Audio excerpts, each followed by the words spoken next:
abashimwe Gilbert nanjye rwose mu bagira ubuntu bwo kuza hano abagenzi banjye intego ni utwaje kugira ngo tuzamure impano zacu twifitemo ndetse batangiye no gukora amaselekisiyo na bagenzi bacu bazazana muri iyi minsi nabo tukazajya twifatanya. Ntekereza ko nk'uko umuyobozi wacu wabivuze siporo ni umusingi w'iterambere haba kuri twe n'imiryango yacu ndetse n'igihugu muri rusange, kuko iyo urubyiruko rufite imirimo bigabanya imico mibi rwakabaye ruhugiyemo, kuko umwanya munini wo kujya muri iyo mico ntabwo bawubona, ahubwo baha umwanya munini ibyo babona bibafitiye akamaro ndetse bizafasha igihugu n'umuryango muri rusange. Ntabwo turi twenyine kuko dufite n'abakoca bacu kandi n'abayobozi bacu batuba hafi. Ntekereza ko twese namwe nabo tuzagera kure nidufatanya. Murakoze.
Nitwa Habineza Tarisisi, nkaba ndi Technical Director wa Sinajira International Football Academy.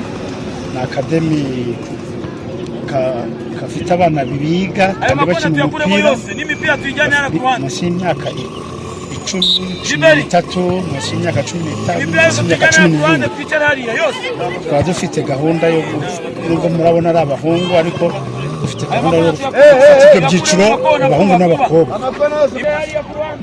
Muri make nyuma yuko Sena Gerard yatekereje igitekerezo cyo gushyiraho ikipe y'umupira w'amaguru ikina mu cyiciro cya kabiri, yashyizeho n'ikipe y'abakobwa ikina mu cyiciro cya kabiri. Tukaba dufite nanone ikipe y'abahungu yandatuwe nayo ikina amashampiyona ya Ferwafa. Ibyo byose rero nyuma yo kubibona twabonye ko twashyiraho academy igenda iseriva ibyo byiciro byose bivuze ngo ariko akademi kacu kaba international kubera iki turagira ngo noneho dutegura abana bakina ku rwego rwa Afurika n'ubw'isi ku buryo tugiye kugirana amasezerano n'amakademi yo muri Amerika, i Burayi no muri Afurika mu bihugu bitandukanye ku buryo ari jimelage tuzagira tukajya twohereza abana bakorayo stage. Ubu kino gikorwa turimo dufite abana 60 duteganya kugira ngo tugeze ku bana 200. Muri programu yacu dufite gahunda yo kujya gukora detection mu rwego rw'igihugu cyacu cy'u Rwanda no mu bihugu biduturanye Burundi, Tanzania na Uganda ndetse na Kenya kugira ngo bibe international. Ibyo byose ni ibintu twatekerejeho, ni umushinga twateguye ku buryo abana bariga uko dufite nursery tukagera primary tukagera na secondary tukajyana n'amasection Fondation Sina Gerard. Ibyo byose rero abana babamo bagafata isaha imwe n'igice ya buri munsi yo gukina umupira. Abo izo kategori zose nababwiye, buri kategori ifite programu yayo y'umupira, ari technique na tactique tugenda tubigisha. Ni ukuvuga ngo ni programu yarangira ugafata ibindi bitewe na kategori umwana ari. Icyo nabwira ababyeyi bafite abana babo nuko uyu munsi tugeze igihe umwana cyangwa umubyeyi areba impano y'umwana izamutunga ejo hazaza. Uyu munsi turi muri digital, tugeze muri digital period, tuvuga ngo ejo hazaza umwana wanjye niki kizamutunga. Turimo kubategura ngo bazabe impano zabo zizabatunga ejo hazaza ariko ku buryo bwa professionnel. Ahubwo no kureba impano umwana afite ukareba noneho ukuntu uyidevelopa cyangwa uyikuza kugira ngo wa mwana izamugirire akamaro, ikagirira umuryango, ikagirire n'igihugu. Ubu ngubu turimo kubitegura kuko umwana agomba kubitegura yiga cyane cyane ubwo uzamura impano ebyiri, intellectuel na talent sport. Bivuze ngo ibyo byose iyo bigendanye rimwe biba byiza kurushaho yuko umukinnyi umunsi dufite ni umukinnyi wize kuko isi irimo kugenda idusiga.